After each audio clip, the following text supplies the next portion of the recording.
Have you ever felt afraid of being alone? Like there's a constant need to fill the silence with something or someone? In today's fast-paced, constantly connected world, many of us fear solitude. But what if I told you that being alone isn't something to fear, but rather a gift to embrace?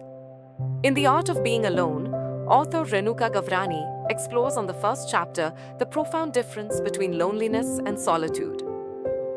Loneliness is a feeling of emptiness, of being cut off from others. But solitude? Solitude is a conscious choice, a moment of peace, reflection, and inner connection. Gavrani explains that loneliness stems from a lack of connection with oneself, while solitude is about finding peace in your own company. She encourages readers to learn how to enjoy being alone rather than fearing it. But why do we fear being alone? Gavrani delves into the cultural and psychological reasons people fear, tracing it back to societal norms that constantly push us to be with others. We're told that being alone is something to avoid, something to fix.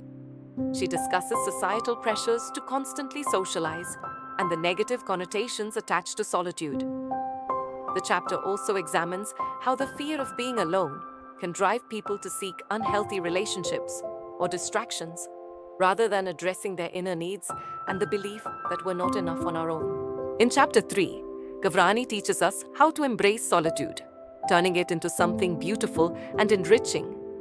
She suggests practical ways to enjoy being alone: journaling, meditating, or simply spending time in nature as ways to enjoy one's own company. Through these activities, we can reconnect with ourselves, learn what truly makes us happy, and find peace within. The chapter emphasizes the benefits of solitude, such as increased self-awareness, creativity, and emotional independence. Solitude can also be a powerful tool for healing emotional wounds. In Chapter 4, Gavrani shares how solitude gives us the time and space to process our emotions, dealing with heartbreak, grief, and heal from past wounds. That is, solitude allows individuals to process their feelings in a healthy way. By sitting with our feelings rather than running from them, we open ourselves up to deep emotional growth and transformation. The chapter highlights the importance of giving yourself time and space to heal, rather than seeking external validation or distraction. One of the most powerful lessons Gavrani shares is how solitude helps us build a stronger relationship with ourselves. Alone time gives us the space to nurture self-love, reflect on our values, and get to know who we really are, without the noise of others' opinions.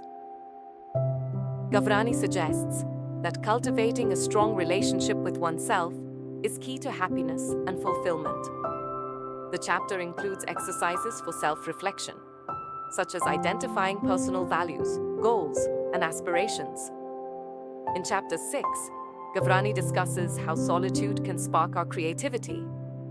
When we are alone, we have the freedom to explore our creative sides without distraction or judgment. Whether it's through art, writing, or music, embracing solitude can lead to rediscovering passions that fuel our soul.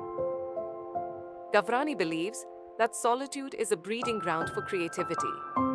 She explains that creativity not only helps people connect with their inner selves, but also provides a sense of fulfillment. In today's digital age, we are more connected than ever before, yet we feel increasingly isolated.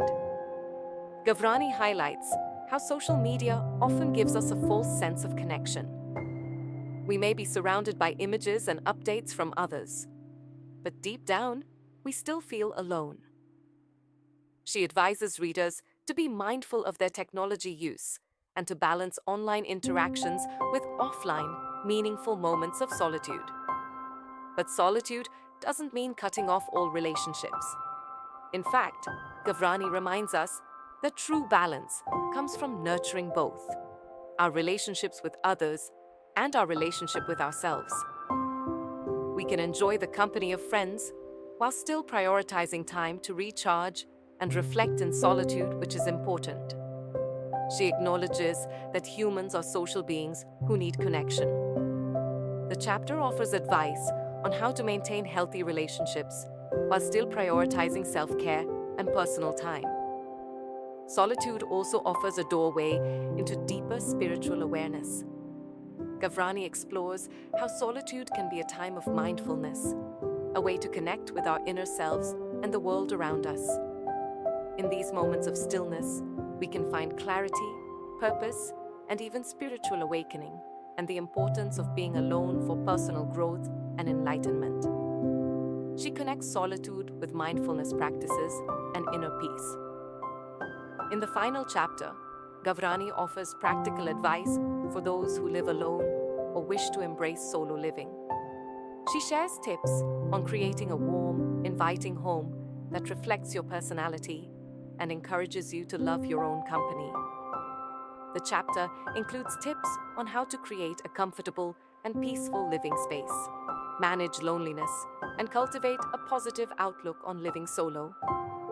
In The Art of Being Alone, Renuka Gavrani shows us that solitude isn't something to fear. It's a time for self-discovery, healing, and finding true inner peace. So next time you're alone, don't rush to fill the silence. Embrace it. After all, being alone might just be the key to finding yourself.